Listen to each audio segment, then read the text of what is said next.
പള്ളി പ്രസംഗങ്ങൾ ബോറാണെന്നും അത് കേൾക്കാൻ കൊള്ളാത്തതാണെന്നും ഒക്കെയുള്ള പല റോളുകളും നമ്മൾ സോഷ്യൽ മീഡിയ വഴി കാണാറുണ്ട്.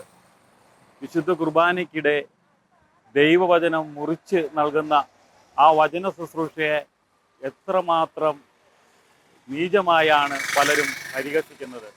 എന്നാൽ ഞായറാഴ്ച ദിവസങ്ങളിൽ ദൈവവചനം കേട്ട് ആ വചനം മാംസമായി ജീവിതത്തിൽ പ്രാവർത്തികമാക്കിയ ജന്മന അന്ധയായ റോസമ്മയുടെ സാക്ഷ്യമാണ് ശത്രുക്കളെ സ്നേഹിക്കുന്ന, തന്നെ വഞ്ചിച്ചവരെ സ്നേഹിച്ചുകൊണ്ട് എല്ലാം ക്ഷമിക്കുന്ന റോസമ്മാമയുടെ കഥയിലേക്ക് നമുക്ക് പോകാം. ഇത് റോസമ്മ. ഇരു കണ്ണുകളുടെ കാഴ്ച നഷ്ടപ്പെട്ടിട്ടും നിശ്ചയദാർഢ്യത്തോടെ ദൈവത്തിൽ പരിപൂർണമായും ആശ്രയിച്ച് ജീവിക്കുന്ന സാധുസ്ത്രീ. തന്റെ ഉപജീവനമാർഗമായ ലോട്ടറി മോഷ്ടിച്ച കള്ളനോട് നിരുപാധികം ക്ഷമിച്ച് ക്രിസ്തു പഠിപ്പിച്ച മഹനീയ മാതൃക ലോകത്തിന് കാണിച്ചുകൊടുത്ത വ്യക്തിയാണ് റോസമ്മ. സ്വന്തം ഭർത്താവിന്റെ മരണശേഷം ഏകാന്ത ജീവിതം നയിക്കുന്ന റോസമ്മയ്ക്ക് ആശ്രയം പ്രാർത്ഥനയും ക്രിസ്തുവിലുള്ള അടിയുറച്ച വിശ്വാസവുമാണ്.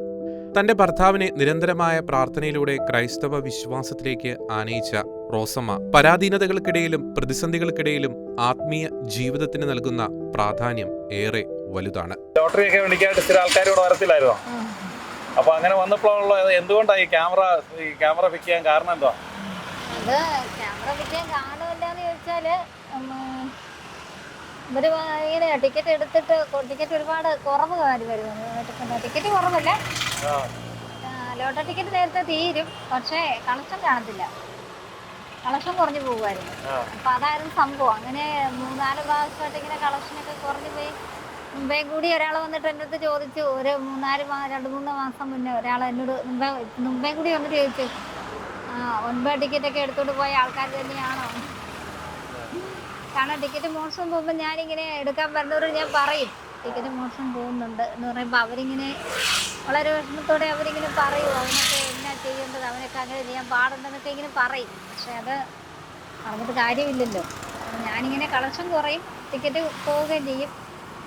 അപ്പോൾ ആ സമയത്തെന്ന് പറഞ്ഞാൽ 10 മണിയാകുമ്പോഴത്തേനും ഞാൻ എത്ര ടിക്കറ്റ് കൊണ്ടുവന്നാലും 10-11 ആകുമ്പോഴത്തേനും ടിക്കറ്റ് തീരും. അപ്പം ഭയങ്കര സന്തോഷമാവും, നേരത്തെ തീർന്നല്ലോ എന്ന് ഓർത്ത്.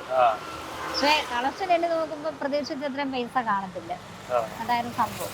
അപ്പോൾ ഞാൻ അങ്ങനെ വന്ന് തന്നെ എനിക്ക് തോന്നി ഇത് എന്തോ പന്തികേടാണ്, ഇവിടെ എന്തോ സംഭവിക്കുന്നുണ്ടെന്ന് എനിക്ക് മനസ്സിലായി. അങ്ങനെയാണ് ഞാൻ ഈ പെൻ ക്യാമറ ഫിറ്റ് ചെയ്യാൻ തീരുമാനിച്ചത്.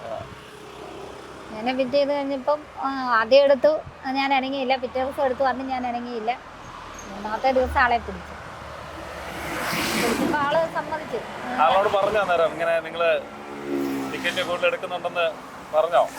പറഞ്ഞപ്പോ അവര് സമ്മതിക്കത്തില്ല, എടുത്തയാള് സമ്മതിക്കത്തില്ലായിരുന്നു. കാരണം എടുത്തയാള് പറഞ്ഞു ഞാനിങ്ങനെ എടുക്കത്തില്ല, ഞാൻ എന്നെ കള്ളനാക്ക അങ്ങനെ എങ്ങനെയെന്നൊക്കെ പറഞ്ഞു. അപ്പൊ ഞാൻ പറഞ്ഞു തെളിവ് എന്തെങ്കിലുണ്ട്, തെളിവ് വെച്ചിട്ടാണ് ഞാൻ പറയുന്നത്, നിങ്ങളെ സമ്മതിച്ചില്ലെങ്കിൽ ഞാൻ തെളിവായിട്ട് നേരെ നിയമപരമായിട്ട് പോകുന്നു.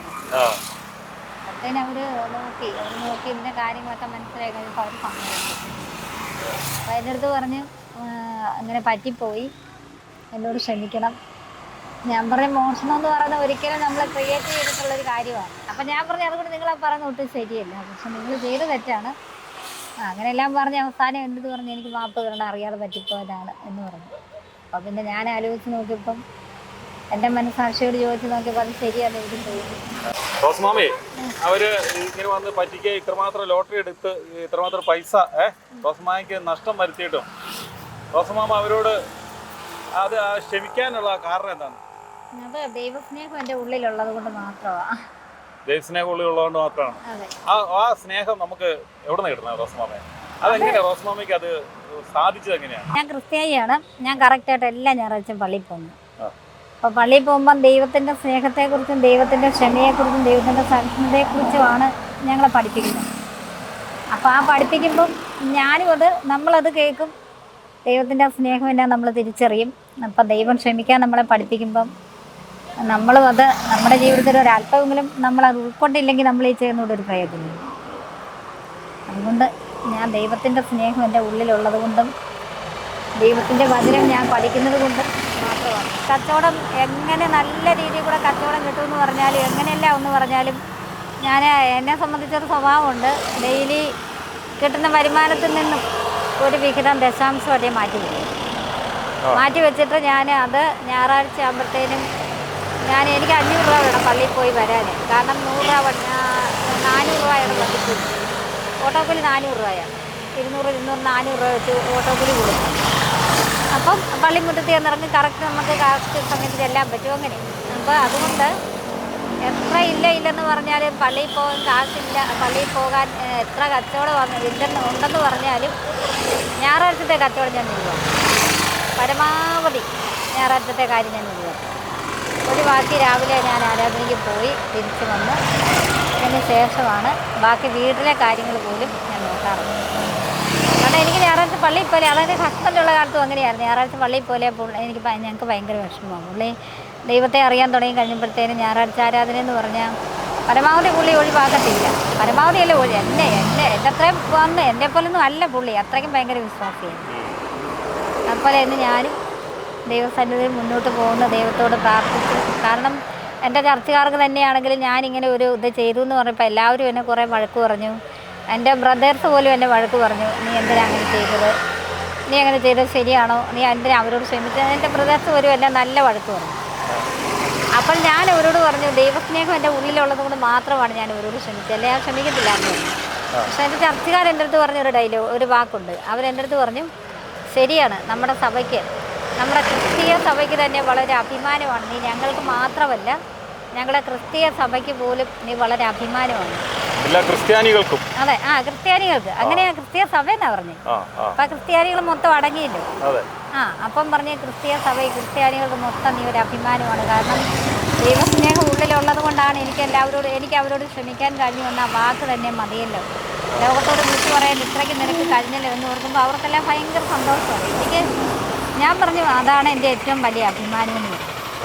എൻ്റെ ബ്രദർസിനോട് ഞാൻ പറഞ്ഞ വാക്കതാണ്, ഞാൻ ലോകത്തിന് അവരെന്നോട് ചോദിച്ചു നിനക്കുള്ളത് കൊണ്ടല്ലേ അവരെന്നെ. എൻ്റെ രണ്ടാമത്തെ ബ്രദറിൻ്റെ കുറേ വഴക്ക് പറഞ്ഞു. പുള്ളി പറഞ്ഞു, നിനക്ക് ടിക്കറ്റിൻ്റെ കാശ് നഷ്ടപരിഹാരം മേടിച്ചുകൂടായിരുന്നോ, നീ എന്തിനാ നഷ്ടപരിഹാരം വേണ്ടെന്ന് വെച്ചത് എന്ന് ചോദിച്ചു. ഞാൻ പറഞ്ഞു എനിക്ക് വേണ്ടാഞ്ഞിട്ടാ വാങ്ങാൻ. അപ്പം എന്നോട് ചോദിച്ചു, അപ്പം നിനക്കുള്ളവളല്ലേ, നീ ഭയങ്കര കാശുകാരിയല്ലേ, നീ സമ്പന്നയല്ലേ, കാശുകാരിയല്ലേ എന്നൊക്കെ ചോദിച്ചിട്ടുണ്ട്. ഞാൻ പറഞ്ഞു അതെ, ലോകത്തിൻ്റെ മുന്നേ ഞാൻ ദരിദ്രയാണെങ്കിൽ, നിങ്ങളുടെ മുന്നിൽ ഞാൻ ദരിദ്രയാണെങ്കിലും ദൈവത്തിൻ്റെ മുന്നേ ഞാൻ സമ്പന്നയാണ്. എനിക്കത് മാത്രം മതി. കാരണം ഈ ലോകത്ത് ഞാൻ എത്ര നേടിയാലും എന്തൊക്കെ നേടിയാലും ഇവിടുന്ന് ഞാനൊന്നും കൊണ്ടുപോകുന്നില്ല. പോകാൻ നേരത്ത് നിങ്ങൾക്ക് സന്മനസ്സുണ്ടെങ്കിൽ നിങ്ങൾ എനിക്ക് എന്തെങ്കിലും തരും. ഈ തന്നെങ്കിൽ തന്നില്ലെങ്കിലില്ല. പിന്നെ ഞാൻ നേടുന്ന ആർക്കാ, എൻ്റെ കാലശേഷം നിങ്ങൾക്ക് അനുഭവിക്കാനോ, അതിനുള്ള ഞാൻ നേടിയിട്ടുണ്ട്. അത് മതിയെന്ന് വരും. രാവിലെ ഓരോ നേരത്തെ മെയിനായിട്ട് പ്രാർത്ഥിക്കുന്നൊരു കാര്യം എന്താണെന്ന് ചോദിച്ചാൽ, ഈ കള്ളന്മാരും കൊള്ളക്കാരും പിടിച്ചുപറിക്കാരും മോഷ്ടാക്കളൊക്കെ ഒരുപാട് നിറഞ്ഞു നടക്കുന്ന ഈ ലോകത്ത്, കാരണം വഞ്ചനയുടെയും അനീതിയുടെ ഈ ലോകത്ത്, ദൈവമേ ഇവിടെ ഞാൻ ഒന്നുമല്ല. കാരണം എന്നെക്കൂടെ ഇവിടെ ഒന്നും ഇവരോട് എതിർക്കാനോ ഇവരോട് ജയിക്കാനോ എന്നെക്കൂടെ പറ്റത്തില്ല. പക്ഷേ എന്നെ ജയിപ്പിക്കാനും എന്നോട് എതിർക്കാനും എന്നോട് എതിർക്കാൻ വരുന്നവരോടും എന്നെ ചൂഷണം ചെയ്യാൻ വരുന്നവരോടും എനിക്കൊന്നും പറയാനില്ല. നീ തന്നെ അതിന് മറുപടി പറയുക, നീ തന്നെ എന്നെ നടത്തുക, നീ തന്നെ എന്നെ കരങ്ങളിൽ കളിച്ചു കൊള്ളണം. ഈ ഒരു പ്രാർത്ഥന മാത്രമാണ് ഞാൻ എൻ്റെ മനസ്സിൽ എപ്പോഴും ചെല്ലാറുള്ളത്. കാരണം എനിക്ക് അവരോട് എതിർക്കാൻ പറ്റത്തില്ല. അപ്പം ഞാൻ അവരോട് എനിക്ക് എതിർക്കാൻ പറ്റത്തില്ല. ഇപ്പോൾ തന്നെ ഞാൻ ഇത്രയും ഫേമസ് ആയെന്ന് പറഞ്ഞാൽ ഇത്രയും ലോകം അറിഞ്ഞെന്ന് പറഞ്ഞാൽ ഞാനത് പുറത്ത് വിടാതിരുന്ന സംഭവമാണ്. ഞാനിവരെ പിടിച്ചു, അവരോട് ക്ഷമിച്ചു. ഞാൻ ഇതിപ്പോൾ എന്നെ പുറത്ത് വിടാനാ, ഇത് സ്വാഭാവികമല്ലേ, ഇത് ആരോട് പറയും, അല്ലെ ഇതിപ്പോൾ എന്തിനാ ആരോട് പറഞ്ഞിട്ട് ഇപ്പം എനിക്കെന്തിനാ. നിങ്ങളുടെ എവരുടെയും വിലപ്പെട്ട പ്രാർത്ഥനയാണ് എൻ്റെ അനുഗ്രഹം. കാരണം ഞാൻ എല്ലാവരും ഓർത്ത് പ്രാർത്ഥിക്കുന്നുണ്ട്. ലോകത്തിലുള്ള എല്ലാ വിശ്വാസികളെയും സഭകളെയും ദൈവമക്കളെ എല്ലാം ഓർത്ത് ഞാൻ എൻ്റെ പ്രാർത്ഥനയിൽ ഓർക്കാറുണ്ട്. അതുപോലെ എളിയവളായ എന്നെയും എല്ലാ ദൈവമക്കളും ഓർത്ത് പ്രാർത്ഥിക്കുന്നു. നിങ്ങളുടെ പ്രാർത്ഥന മാത്രമാണ് എൻ്റെ വിജയം.